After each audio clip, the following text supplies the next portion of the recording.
Salam alaikum, j'espère que vous allez bien.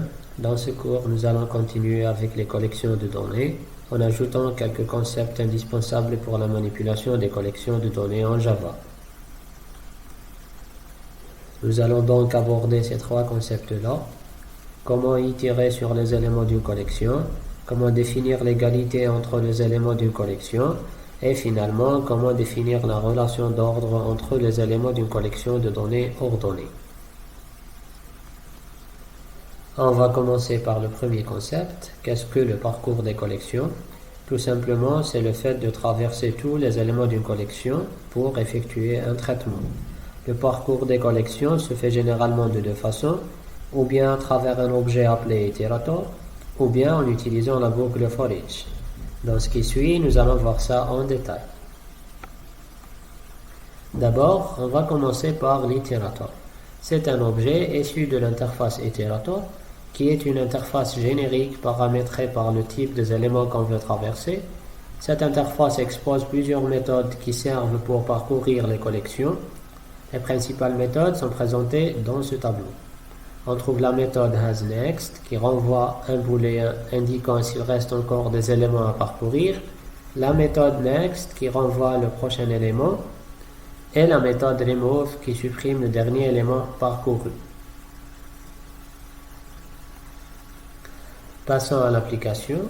Pour les listes et les ensembles, c'est-à-dire les sets, l'objet itérator est utilisable directement, et ceci en faisant appel à la méthode itérator à partir du nom de notre objet liste ou bien de notre objet set. La méthode itérator va renvoyer un objet itérator qui va être utilisé pour parcourir les éléments de la liste ou bien les éléments de notre ensemble, et ceci via les méthodes hasNext et next présentées tout à l'heure. Quant au map, l'itérator sera utilisé sur son objet map.entry, qui est une représentation ensembliste du map, c'est-à-dire une représentation sous forme d'un set d'éléments, dont chaque élément est sous la forme clé-valeur. Donc, la première étape, c'est de récupérer cette représentation ensembliste en faisant appel à la méthode entrySet, et ceci à partir du nom de notre objet map. Dans cet exemple, ça sera map1.entrySet. Ensuite, on invoque la méthode itérator qui va renvoyer un objet itérator sur la représentation ensembliste du map. L'itérator par la suite sera utilisable via les méthodes hasNext et next comme présenté avant. Le deuxième moyen d'itérer sur les éléments d'une collection, c'est la boucle for each. Cette boucle permet de parcourir les collections ainsi que les tableaux tout en cachant l'index de parcours, ce qui rend le code plus compact et plus joli. La syntaxe for each est simple, c'est une variante de la boucle for où on met entre les parenthèses le type des éléments de la collection, suivi d'un nom formel d'élément, suivi de deux points et du nom de notre collection. Pour les listes et les sets, la boucle for each peut itérer directement sur leurs éléments, mais pour une map, la boucle for each va itérer sur les éléments de sa représentation ensembliste qui est obtenue via la méthode entrySet présentée dans les slides d'avant. Maintenant, on passe au deuxième concept qu'on va aborder dans ce cours, qui est la relation d'égalité entre les éléments d'une collection de données.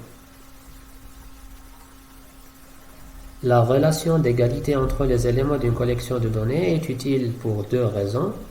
Premièrement, pour implémenter la méthode contains, qui est fournie aux utilisateurs pour tester l'existence d'un élément dans une collection, et deuxièmement, pour permettre de ne pas dupliquer les éléments dans les collections de type hashSet.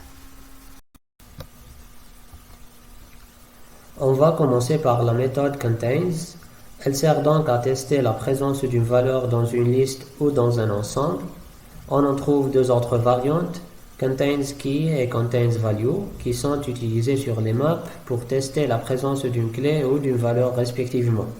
La méthode contains et ses deux variantes font le test de présence des éléments en invoquant la méthode equals, qui est définie dans la classe object.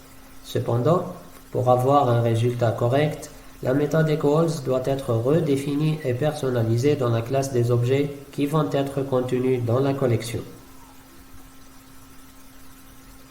Si la classe des objets qui vont être contenus dans la collection est prédéfinie dans Java, comme les strings par exemple, dans ce cas-là, la méthode equals sera déjà définie et personnalisée dans cette classe, et par conséquent, on peut directement utiliser la méthode contains.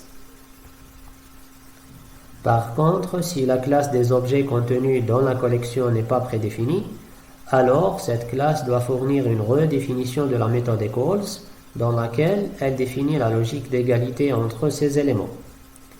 On peut prendre l'exemple de cette classe étudiant pour laquelle on a fourni une redéfinition de la méthode equals qui dit que deux objets étudiants sont égaux s'ils ont le même numéro d'inscription. Par la suite, la méthode contains pourra fournir un résultat correct quand elle sera testée sur les objets de notre classe. Passons maintenant à un autre contexte qui nécessite le test d'égalité entre les éléments d'une collection. Il s'agit de la détection des doublons lors de l'insertion des éléments dans un hash set. Je rappelle que le hash set est une collection de type set qui ne permet pas d'insérer des éléments identiques. Elle fait ça à travers un mécanisme de test basé sur deux méthodes, la méthode hashcode et la méthode equals. Si les hashcodes de deux éléments sont différents, alors les éléments sont considérés différents. Sinon, on fait appel à la méthode equals pour confirmer ou infirmer l'égalité. Lorsque le hashset va contenir des objets d'une classe prédéfinie, alors les méthodes hashcode et equals seront bien définies par cette classe et le hashset pourra nous assurer la non-duplication des objets de cette classe. Voilà un exemple d'un hashset de string. Si on appelle la méthode add pour ajouter une chaîne de caractères qui a été déjà insérée, alors la méthode add va nous renvoyer la valeur false et la deuxième chaîne ne sera pas insérée. De l'autre côté, si la classe des objets contenus dans le hashset n'est pas prédéfinie, alors cette classe doit redéfinir les méthodes hashcode et equals pour fournir la logique de détection des doublons spécifique à elle. Ensuite, cette classe pourra être utilisée comme type d'objet contenu dans un hashset tout en assurant la non-duplication d'éléments. Finalement, nous allons voir comment définir la relation d'ordre entre les éléments d'une collection de données ordonnées.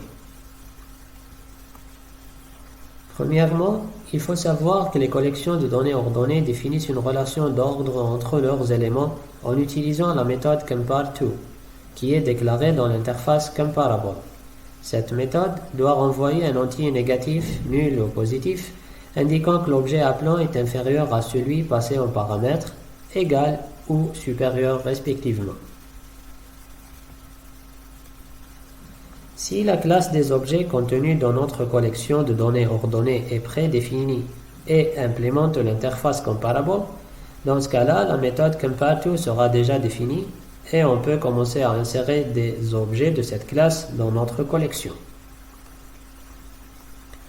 Si par contre la classe des objets de notre collection ordonnée n'est pas prédéfinie, alors cette classe doit implémenter l'interface comparable et définir la méthode compare_to pour permettre à la collection d'ordonner correctement les objets de cette classe. Ensuite, on peut commencer à insérer des objets de notre classe dans une collection de données ordonnées tout en assurant l'ordre défini dans la méthode compare_to. Ainsi, nous avons terminé ce chapitre dédié aux collections de données en Java. Je vous recommande d'écrire beaucoup de code pour bien saisir les notions théoriques vues dans ce cours.